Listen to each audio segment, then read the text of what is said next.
In the first act of Shakespeare's play Macbeth, the audience is introduced to Lady Macbeth, Macbeth's wife. She appears to be manipulative and straight up evil.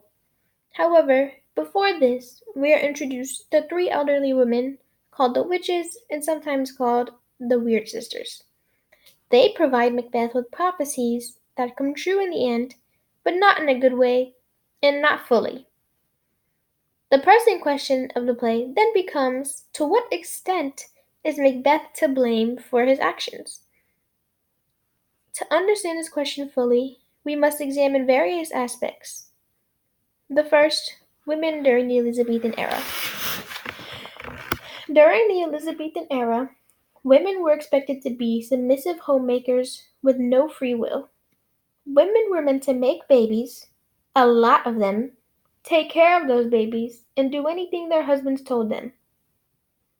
Lady Macbeth, on the other hand, must have gotten bored with these standards, as she represents the exact opposite. Lady Macbeth is aware of these rigid and sexist standards as she asks spirits to unsex her before she convinces her husband to murder Duncan. She views herself as womanly and inferior to the man because in order to convince her husband to do something evil, she must be aggressive and ravenous, behavior that was deemed masculine at that time. Lady Macbeth uses these gender roles to be very persuasive in getting Macbeth to follow through with the plan. She attacks his masculinity and asserts that becoming a king would make him more of a man.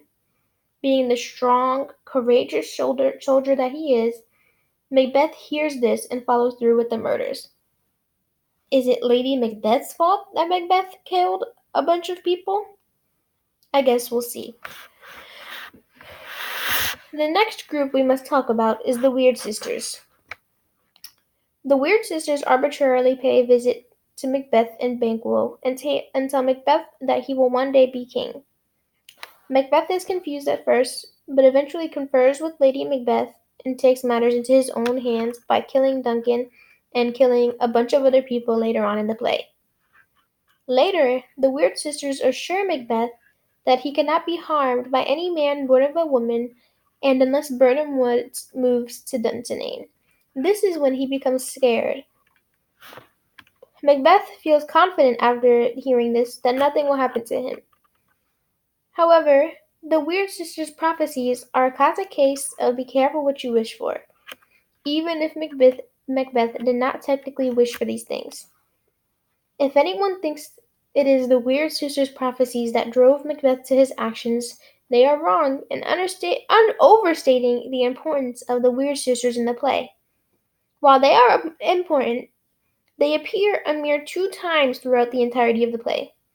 From one meeting with the Weird Sisters, Macbeth deduces that he has to take matters into his own hands in order for the prophecies to come true. What reasonable person would do that? Why wouldn't Macbeth either ignore the prophecies or allow them to come true naturally?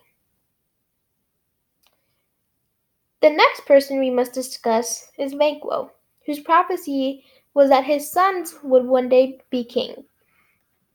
This presents a threat to Macbeth for more reasons than one. One, Macbeth is aware that his actions of killing everyone are wrong because he fears that Banquo suspects him, which he does. So what does Macbeth revert back to? What he always does, murder.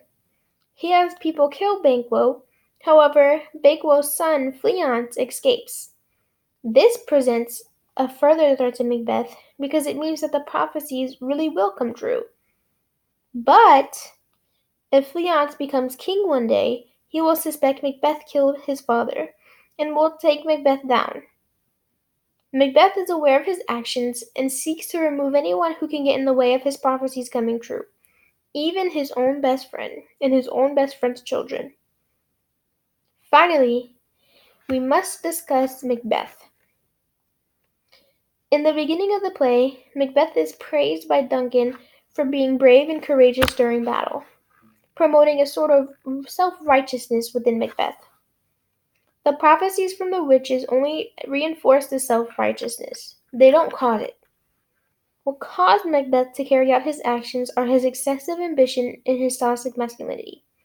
As a man during the Elizabethan era, he is expected to be aggressive, strong, and smart.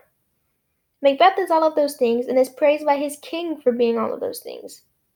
So when the prophecies come into play, they make Macbeth wonder why they are not immediately coming true, as if praise from his king is not enough. In Macbeth's mind, if he is so courageous and just all of the things that a man is supposed to be, so much so that his king praises him, then why is he not being rewarded? Macbeth is so entitled, as a lot of men are, that he feels he needs to commit murder to get what he thinks he deserves. Furthermore, it is not Lady Macbeth's persuasion that led Macbeth to his actions. Lady Macbeth played off of Macbeth's toxic masculinity for personal gain. She used a system made by men for men to her advantage. She attacked the one thing that men hold near and dear, their masculinity. While this might make it seem like his actions are her fault, they still aren't. Macbeth is a grown man, and the entire reason he was hesitant to kill Duncan in the first place is because he knows that murder is wrong. However, his self-righteousness, entitlement, and ultimate hubris led him to commit murder on multiple occasions. Therefore, Macbeth should be fully accountable for his actions. His fatal flaw is hubris, not women, and it is time for men to be responsible.